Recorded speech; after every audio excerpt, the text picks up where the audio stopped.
गरुड़ पुराण दूसरा अध्याय। गरुड़ जी ने कहा, हे केशव, यमलोक का मार्ग किस प्रकार दुखदायी होता है? पापी लोग वहाँ किस प्रकार जाते हैं, वह मुझे बताइए। श्री भगवान बोले, हे गरुड़, महान दुख प्रदान करने वाले यम मार्ग के विषय में मैं तुमसे कहता हूँ, मेरा भक्त होने पर भी तुम उसे सुनकर कांप उठोगे। यम मार्ग में वृक्ष की छाया नहीं है जहाँ प्राणी विश्राम कर सके। उस यम मार्ग में अन्न आदि भी नहीं है जिनसे कि वह अपने प्राणों की रक्षा कर सके। हे खग, वहाँ कहीं जल भी नहीं दिखता जिसे अत्यंत त्रिशातुर वह जीव पी सके। वहाँ प्रलयकाल की भांति बारहों सूर्य तपते रहते हैं। उस मार्ग में जाता हुआ पापी कभी बर्फीली हवा से पीड़ित होता है तथा कभी कांटे चुभते हैं और कभी महाविषधर सर्पों के द्वारा डसा जाता है। वह पापी कहीं सिंहों, व्याघ्रों और भयंकर कुत्तों द्वारा खाया जाता है, कहीं बिच्छुओं द्वारा डसा जाता है और कहीं उसे आग से जलाया जाता है।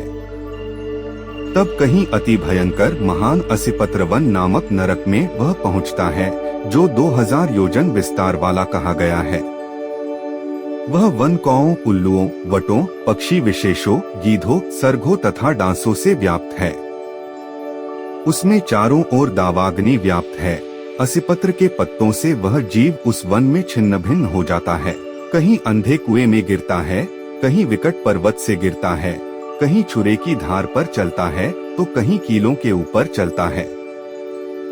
कहीं घने अंधकार में गिरता है, कहीं उग्र भय उत्पन्न करने वाले जल में गिरता है, कहीं जोंकों से भरे हुए कीचड़ में गिरता है तो कहीं जलते हुए कीचड़ में गिरता है। कहीं तपी हुई बालुका से व्याप्त और कहीं धधकते हुए ताम्रमय मार्ग, कहीं अंगार की राशि और कहीं अत्यधिक धुएं से भरे हुए मार्ग पर उसे चलना पड़ता है।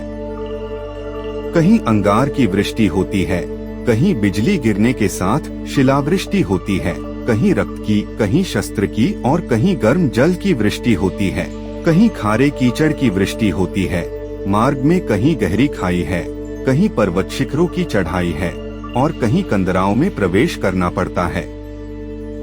वहाँ मार्ग में कहीं घना अंधकार है तो कहीं दुख से चढ़ी जाने योग्य शिलाएं हैं, कहीं मवाद, रक्त तथा विष्ठा से भरे हुए तालाब हैं। यम मार्ग के बीचों बीच अत्यंत उग्र और घोर वैतरणी नदी बहती है। वह देखने पर दुखदायिनी हो तो क्या आश्चर्य, उसकी वार्ता ही भय पैदा करने वाली है। वह 100 योजन चौड़ी है, उसमें पूय, पीबमवाद और शोणित रक्त बहते रहते हैं। हड्डियों के समूह से तट बने हैं, अर्थात उसके तट पर हड्डियों का ढेर लगा रहता है। मांस और रक्त के कीचड़ वाली वह नदी दुख से पार की जाने वाली है। अथाह गहरी और पापियों द्वारा दुख पूर्वक पार की जाने वाली यह नदी केशरूपी सेवार से भरी होने के कारण दुर्गम है। वह विशालकाय ग्राहों, घड़ियालों से व्याप्त है और सैकड़ों प्रकार के घोर पक्षियों से आवृत है। हे गरुड़, आए हुए पापी को देखकर वह नदी ज्वाला और धूम से भरकर कड़ाह में रखे घृत की भांति खौलने लगती है। वह नदी सुई के समान मुख वाले भयानक कीड़ों से चारों ओर व्याप्त है। वज्र के समान चोंच वाले बड़े बड़े गीध एवं कौओं से घिरी हुई है। वह नदी शिशुमार, मगर, जोंक, मछली, कछुए तथा अन्य मांसभक्षी जलचर जीवों से भरी पड़ी है। उसके प्रवाह में गिरे हुए बहुत से पापी रोते चिल्लाते हैं और हे भाई, हाँ पुत्र, हाँ तात, इस प्रकार कहते हुए बार बार विलाप करते हैं। भूख और प्यास से व्याकुल होकर पापी जीव रक्त का पान करते हैं। वह नदी झागपूर्ण रक्त के प्रवाह से व्याप्त, ममहाघोर, अत्यंत गर्जना करने वाली, देखने में दुख पैदा करने वाली तथा भयावह है। उसके दर्शन मात्र से पापी चेतना शून्य हो जाते हैं। बहुत से बिच्छू तथा काले सर्पों से व्याप्त उस नदी के बीच में गिरे हुए पापियों की रक्षा करने वाला कोई नहीं है। उसके सैकड़ों, हजारों भंवरों में पड़कर पापी पाताल में चले जाते हैं। क्षण भर पाताल में रहते हैं और एक क्षण में ही ऊपर चले आते हैं। हे खग, वह नदी पापियों के गिरने के लिए ही बनाई गई है। उसका पार नहीं दिखता। वह अत्यंत दुखपूर्वक तरने योग्य तथा बहुत दुख देने वाली है। इस प्रकार बहुत प्रकार के क्लेशों से व्याप्त अत्यंत दुखप्रद यम मार्ग में रोते चिल्लाते हुए दुखी पापी जाते हैं। कुछ पापी पाश से बंधे होते हैं और कुछ अंकुश में फंसाकर खींचे जाते हैं और कुछ शस्त्र के अग्रभाग से पीठ में छेदते हुए ले जाए जाते हैं। कुछ नाक के अग्रभाग में लगे हुए पाश से और कुछ कान में लगे हुए पाश से खींचे जाते हैं। कुछ काल पाश से खींचे जाते हैं और कुछ कौं से खींचे जाते हैं।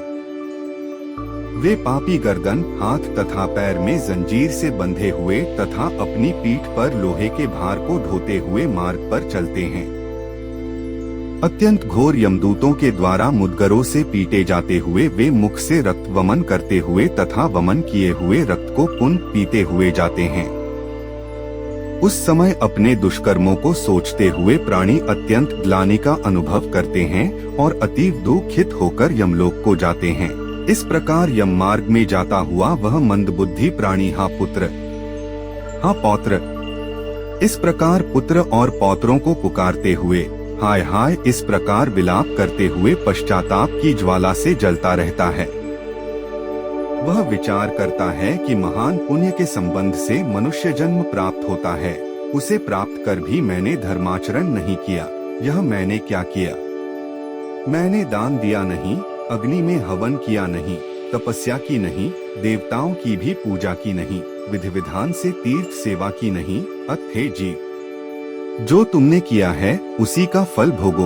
हे देही, तुमने ब्राह्मणों की पूजा की नहीं, देव नदी गंगा का सहारा लिया नहीं, सत्पुरुषों की सेवा की नहीं, कभी भी दूसरे का उपकार किया नहीं। इसलिए हे जीव, जो तुमने किया है अब उसी का फल भोगो। मनुष्यों और पशु पक्षियों के लिए जलहीन प्रदेश में जलाशय का निर्माण किया नहीं। गौओं और ब्राह्मणों की आजीविका के लिए थोड़ा भी प्रयास किया नहीं। इसलिए हे देही, तुमने जो किया है उसी से अपना निर्वाह करो। तुमने नित्यदान किया नहीं, गौओं के दैनिक भरण पोषण की व्यवस्था की नहीं, वेदों और शास्त्रों के वचनों को प्रमाण माना नहीं, पुराणों को सुना नहीं, विद्वानों की पूजा की नहीं। इसलिए हे देही, जो तुमने किया है उन्हीं दुष्कर्मों के फल को अब भोगो।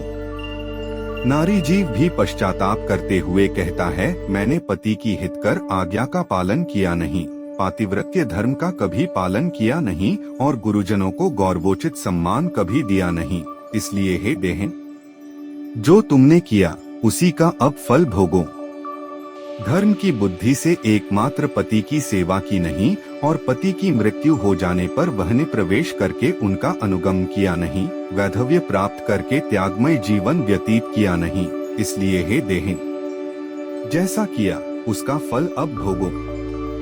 मास पर्यंत किए जाने वाले उपवासों से तथा चांद्रायन व्रतों आदि सुविस्तीर्ण नियमों के पालन से शरीर को सुखाया नहीं। पूर्व जन्म में किए हुए दुष्कर्मों से बहुत प्रकार के दुख खोन को प्राप्त करने के लिए नारी शरीर प्राप्त किया था। इस तरह बहुत प्रकार से विलाप करके पूर्व देह का स्मरण करते हुए मेरा मानव जन्म शरीर कहाँ चला गया, इस प्रकार चिल्लाता हुआ वह यम मार्ग में चलता है। हे ताक्ष, इस प्रकार 17 दिन तक अकेले वायु वेग से चलते हुए 18वें दिन वह प्रेत सौम्यपुर में जाता है। उस रमणीय श्रेष्ठ सौम्यपुर में प्रेतों का महान गण रहता है। वहाँ पुष्पभद्रा नदी और अत्यंत प्रिय दिखने वाला वटवृक्ष है। उस पुर में यमदूतों के द्वारा उसे विश्राम कराया जाता है। वहाँ दुखी होकर वह स्त्री पुत्रों के द्वारा प्राप्त सुखों का स्मरण करता है। वह अपने धन, भृत्य और पौत्र आदि के विषय में जब सोचने लगता है तो वहाँ रहने वाले यम के किंकर उससे इस प्रकार कहते हैं, धन कहाँ है, पुत्र कहाँ है, पत्नी कहाँ है, मित्र कहाँ है, बंधु बांधव कहाँ है। हे मूढ़, जीव अपने कर्मोपार्जित फल को ही भोगता है, इसलिए सुदीर्घ काल तक इस यम मार्ग पर चलो। हे परलोक के राही, तू यह जानता है कि राहगीरों का बल और संबल पाथेय ही होता है। जिसके लिए तूने प्रयास तो किया नहीं। तू यह भी नहीं जानता था कि तुम्हें निश्चित ही उस मार्ग पर चलना है और उस रास्ते पर कोई भी लेन देन हो नहीं सकता। यह मार्ग के बालकों को भी विदित रहता है। हे मनुष्य, क्या तुमने इसे सुना नहीं था? क्या तुमने ब्राह्मणों के मुख से पुराणों के वचन सुने नहीं थे?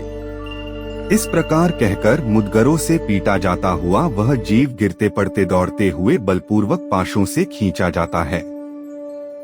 यहाँ स्नेह अथवा कृपा के कारण पुत्र पौत्रों द्वारा दिए हुए मासिक पिंड को खाता है। उसके बाद वह जीव सौरिपुर को प्रस्थान करता है। उस सौरिपुर में काल के रूप को धारण करने वाला जंगम नामक राजा रहता है। उसे देखकर वह जीव भयभीत होकर विश्राम करना चाहता है। उस पुर में गया हुआ वह जीव अपने स्वजनों के द्वारा दिए हुए त्रैपाक्षिक अन्न जल को खाकर उस पुर को पार करता है। उसके बाद शीघ्रता पूर्वक वह प्रेत नगेंद्र भवन की ओर जाता है और वहां भयंकर वनों को देखकर दुखी होकर रोता है। दयारहित दूतों के द्वारा खींचे जाने पर वह बार बार रोता है और 2 मासों के अंत में वह दुखी होकर वहां जाता है। बांधवों द्वारा दिए गए पिंड, जल, वस्त्र का उपभोग करके यमकिंकरों के द्वारा पाश से बार बार खींचकर पुनः आगे ले जाया जाता है। तीसरे मास में वह गंधर्वनगर को प्राप्त होता है और वहां त्रैमासिक पिंड खाकर आगे चलता है। चौथे मास में वह शैलागमपुर में पहुंचता है और वहां प्रेत के ऊपर बहुत अधिक पत्थरों की वर्षा होती है। वहां चौथे मासिक पिंड को खाकर वह कुछ सुखी होता है। उसके बाद 5वें महीने में वह प्रेत क्रौचपुर पहुंचता है। क्रौचपुर में स्थित वह प्रेत वहां बांधवों द्वारा हाथ से दिए गए 5वें मासिक पिंड को खाकर आगे क्रूरपुर की ओर चलता है।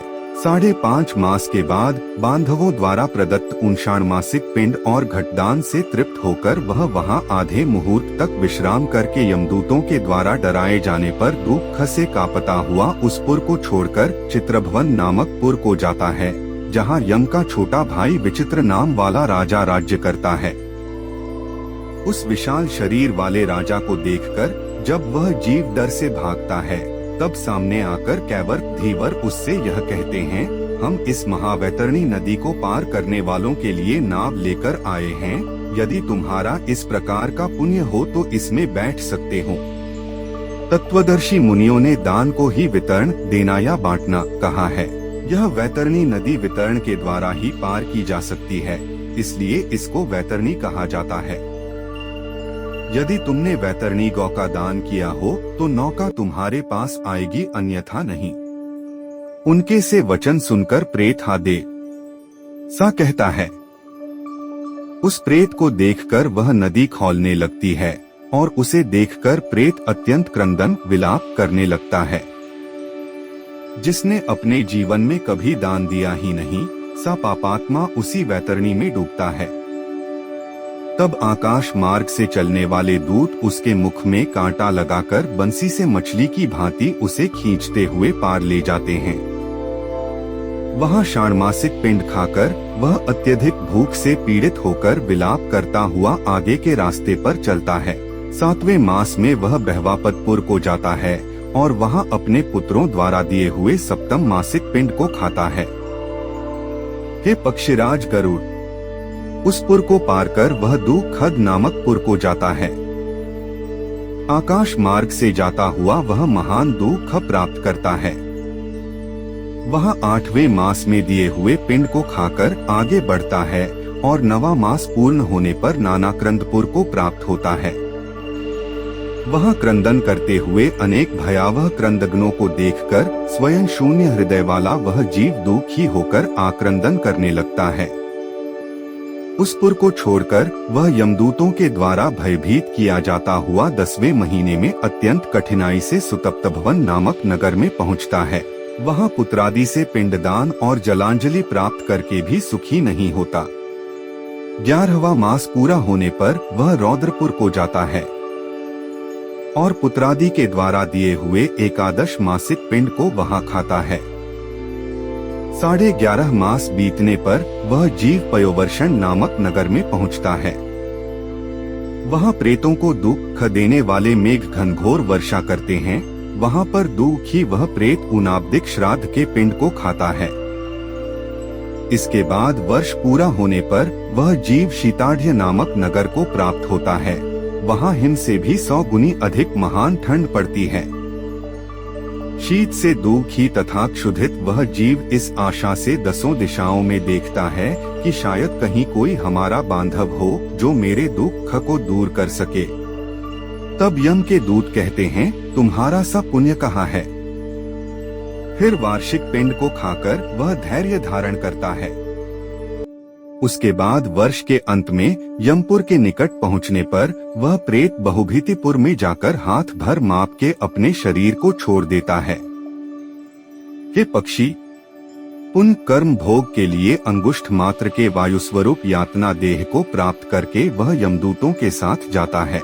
हे कश्यपात्मज, जिन्होंने और्ध्वदैहिक मरणकालिक दान नहीं दिए हैं, वे यमदूतों के द्वारा दृढ़ बंधनों से बंधे हुए अत्यंत कष्ट से यमपुर को जाते हैं।